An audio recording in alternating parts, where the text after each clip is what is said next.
Daily discover کے موضوع ناظرین السلام علیکم دوستو، پاکستان میں دلکش سیاحتی مقامات موجود ہیں، بلکہ اس میں حیرت انگیز تاریخی یادگاریں بھی ہیں۔ ان میں کچھ تاریخی قلعے جو ہزاریں سال پرانے ہیں، لیکن آج اس ویڈیو میں آپ کو پاکستان میں سب سے پرانے فورٹس قلعے کے بارے میں بتانے جا رہا ہوں۔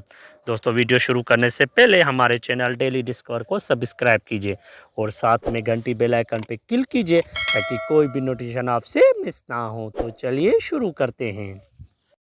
فیکٹ نمبر 1، شاہی قلعہ۔ دوستو، شاہی قلعہ لاہور پاکستان میں 17ویں صدی کا ایک قلعہ ہے۔ یہ لاہور کے دیواروں والے شہر کے وسط میں واقع ہے اور اس میں مختلف اداروں کے بہت سے نوادرات رکھے گئے ہیں، جن میں شہنشاہ جہانگیر اور اس کے بیٹے شاہ جہاں سے تعلق رکھتے تھے۔ یہ قلعہ ہمایوں نے 100 سال قبل اپنے شہنشاہ کے دور میں تعمیر کیا تھا۔ بعد میں اسے شہنشاہ سوری نے کھو دیا، جس اپنے فوجی کے ساتھ دہلی کی طرف بڑھنے سے پہلے یہاں اپنا دفاع کیا تھا۔ اس جگہ کا اصل نام باغ سکندر تھا، جس کا مطلب ہے سکندر کا باغ، لیکن بعد میں اس کا نام شاہی قلعہ رکھ دیا گیا۔ فیکٹ نمبر 2، روہتاس قلعہ۔ دوستو، روہتاس قلعہ ایک تاریخی قلعہ ہے جو جہلم پاکستان میں واقع ہے۔ یہ دریائے جہلم کے دائیں کنارے اور پہاڑی کی چوٹی پر واقع ہے، جو تقریباً 100 میٹر بلند ہے۔ یہ قلعہ مرزا بیگ نے 1722 سے 1754 عیسوی تک جہلم پر اپنے دوسرے حکومت میں بنایا تھا۔ اس نے اسے اپنے فوج کے لیے پناہ گاہ کے طور پر وقت بنایا جب دشمنوں کے دوسرے سمتوں سے ان پر حملہ کیا، اور اس کی طاقت اور دولت سے حسد کرنے والے ناراض ریشیوں کی طرف سے کی جانے والی قاتلانہ کوشش سے اسے بچانے کے لیے تھا۔ فیکٹ نمبر 3، دیواور فورٹ۔ دوستو، دیواور قلعہ بہاولپور پاکستان میں واقع ہے۔ یہ قلعہ 1734 میں احمد خان درانی نے تعمیر کیا تھا اور یہ پاکستان کے مشہور ترین قلعوں میں سے ایک ہے۔ دیواور قلعہ اپنے بڑے دیواروں اور میناروں کے لیے مشہور ہے، جو برطانوی دوسرے حکومت میں اٹلی سے برآمد کی گئی نیلی رنگ کے شیشوں کی ٹائلوں سے بنا ہوا ہے۔ یہ قلعہ دیواور اپنی بڑے سائز 2 میل لمبی کی وجہ سے دنیا کی دوسری سب سے بڑی دیوار کے نام سے بھی جانا جاتا ہے۔ فیکٹ نمبر 4، رام کوٹ فورٹ، آزاد کشمیر۔ دوستو، قلعہ رام کوٹ پاکستان کے قدیم اور تاریخی قلعوں میں سے ایک ہے جو آزاد کشمیر پاکستان میں واقع ہے۔ یہ آزاد کشمیر کے مشہور مقامات میں سے ایک ہے۔ رام کوٹ قلعہ پانی سے گھیرا ہوا ہے اور اس تک کشتی کے ذریعے رسائی حاصل کی جا سکتی ہے، اور یہ دینا سے صرف 13 کلومیٹر دور ہے۔ خیال کیا جاتا ہے کہ رام کوٹ کی تعمیر کشمیر کے مسلمان حکمرانوں نے 16ویں اور 17ویں صدی کے درمیان تعمیر کیا تھا۔ یہ ایک خوبصورت قلعہ ہے۔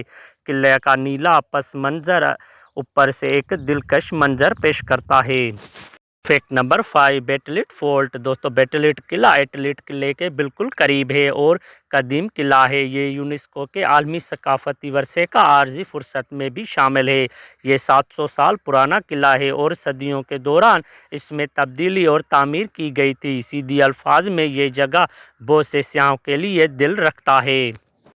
فیکٹ نمبر 6، ایٹلٹ فورٹ۔ دوستو، ایٹلٹ قلعہ گلگت بلوچستان کی وادی ہنزا میں واقع ہے اور ایک تاریخی قلعہ ہے۔ یہ ایٹلٹ گاؤں میں واقع ہے، جو کہ علی آباد شہر سے چند کلومیٹر کے فاصلے پر ہے۔ نام ایٹلٹ کا مطلب ہندی اور اردو میں سب سے بلند مقام ہے، جبکہ اسے گادی ایٹلٹ بھی کہا جاتا ہے۔ یہ قلعہ مرزا مخدوم شاہ نیازی نے ہنزا 1707 سے لے کر 1716 تک اپنی حکومت کے دوران بنایا تھا۔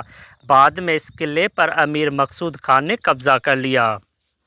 فیکٹ نمبر 7، ریڈ فورٹ۔ دوستو، لال قلعہ مظفر آباد میں ایک تاریخی قلعہ ہے جو 19ویں صدی میں بنایا گیا تھا۔ یہ مظفر آباد آزاد جموں کشمیر میں واقع ہے اور دریائے جہلم کے کنارے میں واقع ہے۔ لال قلعہ کا نام اس کے سرخ پتھر کے دیواروں کے نام پر رکھا گیا تھا، جو کبھی گلابی سے ڈھکی ہوئی تھی، جنہیں برطانوی فوجیوں نے اس جگہ پر قیام کے دوران لگایا تھا۔